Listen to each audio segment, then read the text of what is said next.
To be honest with you, nobody could have expected this or predicted it, but here we are with some major express entry changes and updates. This is a different type of video. It's this breaking news format because we could not wait, but we had to share this news with you because this is probably the most important piece of information as the government was very clear on who they want to see stay in Canada and who they want to see leave Canada. Let's talk about it, the changes to the category-based selection of 2025. These pictures aren't here by mistake or accident. They're here by design because these three groups are in for a big surprise. Software developers, a negative one, cooks, positive, and early childhood educators, you guys are good. Let's talk more about it toward the end of the video, but for now, sit back and relax. Make sure to give it a like to this video, share it with your immigrant friends because this month is the month of fighting misinformation. So let's not fall for scams and let's make sure we get information from the source, from IRCC, from the minister, and so on. Hit that follow and make sure that you are subscribed. Now, as an overview, a new category was added, education occupations. We'll talk about it toward the end of the video. A category was removed, the transport category in particular, which wasn't that large anyway. And the minister was clear on the IRCC priorities, which include French-speaking immigrants, healthcare occupations, trades, because somebody needs to build the homes we live in, and those who build Canada should stay in Canada. Education occupations. These are quite an interesting group. All right, so one by one, healthcare occupations. What's interesting, because these are just highlights, right? We saw social workers and social and community service workers getting added, which are important because you step outside your door in a big city like Toronto, Vancouver, Halifax, and you see issues, addictions, homelessness, and these folks help people in need, so they deserve to stay in Canada. That's amazing. Pharmacists, pharmacy technicians were added as well. Next, who was removed? We see that education counselors were removed as well as Chinese medicine practitioners. Quite an interesting combination, but anyway, that's what we have for healthcare occupations. Now, if you want to check whether your job leads to PR, an easy way is to go to our free AI PR indicator, which identifies whether your job is getting prioritized in the green group or it's not. Just scan this, or you can also go to PR indicator, just Google it, search up your job in the search bar here, hit submit, and the system is gonna check it against NOC and Stats Canada because not all NOCs are listed there. Some of them have different subgroups, so you may want to try this out and also double check from the category-based selection that you will find on IRCC. And then it's going to show you whether your job is prioritized or not, basically. So low, medium, high, and so on. All right, so not to wait for that, let me dive into the next group, which is STEM. I'm sorry, but software developers, web designers got removed. So it's going to be more difficult to get PR because you guys will need to have a higher score to pass through the category-based selection. Will be impossible. So you'll need to pass through the Canadian Experience class, which requires a higher score for you. Architects were also removed, business system specialists, data scientists, computer systems developers, programmers, computer engineers, and so on. It's interesting because yeah, I think both. So you can ignore this exception. I think both were removed, web designers and software developers. Basically, it's not a very obvious choice to me because it's a talent that we need in Canada, I thought, because these people bring a lot of interesting ideas, innovate, build our AI strategy and companies and so on. So I don't know why, but I guess that's what the government decided. In terms of additions, insurance agents and brokers were added, which is quite an interesting addition to the category-based selection in the STEM category.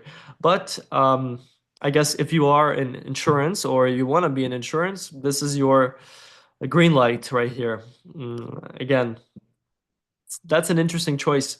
How do you get PR if you are excluded, right? Like if your score is low enough, we'll talk more about it toward the end of the video. There's one very powerful tool. Now, trades category, again, trades are important. There's no argument about that. That's why this category saw the highest increase in new knocks of all category-based selection express entry. So we see folks like electrical mechanics, contractors, floor covering installers, bricklayers, and so on.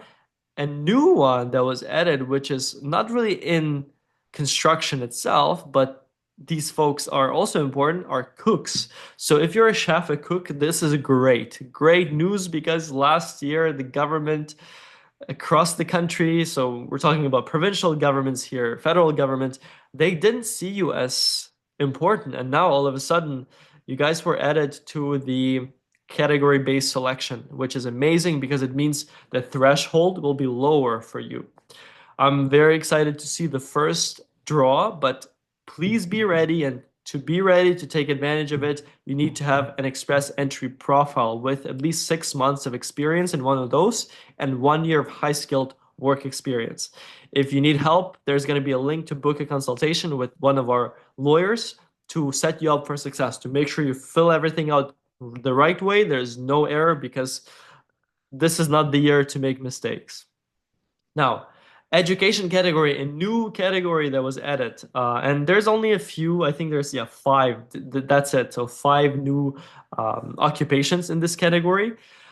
Because the category itself is new. But what's exciting for me is the early childhood educators here, because I know that there's a lot of ECEs around the country, especially from the Philippines, who support other professionals because their kids have to be taken care of by someone. Plus, the government's $10 a day childcare program, which is incredible, that calls for ECEs or early childhood educators. So if you guys are on the list, make your express entry profile, do it right. Please don't make mistakes, and then get invited to apply for that PR. And it's time to stay and contribute to the country. Now, next, let's talk about this. How do you get PR if you are not getting prioritized or the score is too high? If the Canadian experience class doesn't work. French. French has been prioritized for the last year and it will keep getting priority because the minister made himself very clear in how French is part of the Charter of Rights and Freedoms, Canadian fabric of society. So learn French. If you've just graduated, about to graduate, if you still have a couple years left on your work permit, this is the time to start. And one important thing is not all French classes are made for you. You need French for PR purposes. For this reason, we partnered with one of the leading French schools in Montreal that provide one-on-one classes with ex-TEF examiners. So they prepare you specifically for that test that you need to get intermediate in B2, B1 to B2 level, right? What's cool about this is, again, it's personalized, so it meets your goals of PR as well as your needs. By needs, I mean that, as one of our clients recently said, they actually see where your level is and take it from there specifically for you. It's not some kind of standardized program. No, it's one-on-one specifically for your goals. And also it's at your time, at your schedule, whenever works for you, 3 times a week. If you keep doing it every single month, in a year or so, even from zero, you'll have your French for PR. If you are interested, scan this QR code and book the first month. There is no commitment. It's month by month, so you can check it out, see if it works for you, see where your level is, get assessed by the teacher, and then decide whether you want to continue permanently or not. Now, thank you so much for watching. Again, our mandate, our goal is to empower immigrants with information, accurate information from the source. That's why we interview all these amazing decision makers across the country. So make sure to give us a follow on Instagram, TikTok, as well as subscribe here on YouTube. And let's simplify the complex together, build better lives for all, for Canadians, for immigrants, newcomers. It's such an exciting time to be alive for me, and I'm so proud and so honestly, I'm so impressed and glad that I could be part of this with you guys, that we run into each other on the streets of different cities, different countries, even like in Panama recently, how there's so much strength from the immigrant community and how we help each other, how we at events I meet you guys, and I'm so excited and honestly proud to be representing this amazing community we built together. All right. So again, if you want to get some help from one of our lawyers, or doesn't have to be our lawyers, but if you want to get help, make sure to get it from reliable sources. If you want to get our help, scan this QR code, and again, share this video with your friends because there's a lot of things that have changed, and you need to know about this. Also, go to IRCC. Make sure to check out their category-based selection draws because it's a new era we're living in. And again, let's rely on each other because we need to stick together, especially in the time of the threats coming from the South. Like this video and make sure to give it a share. And thank you so much for watching again.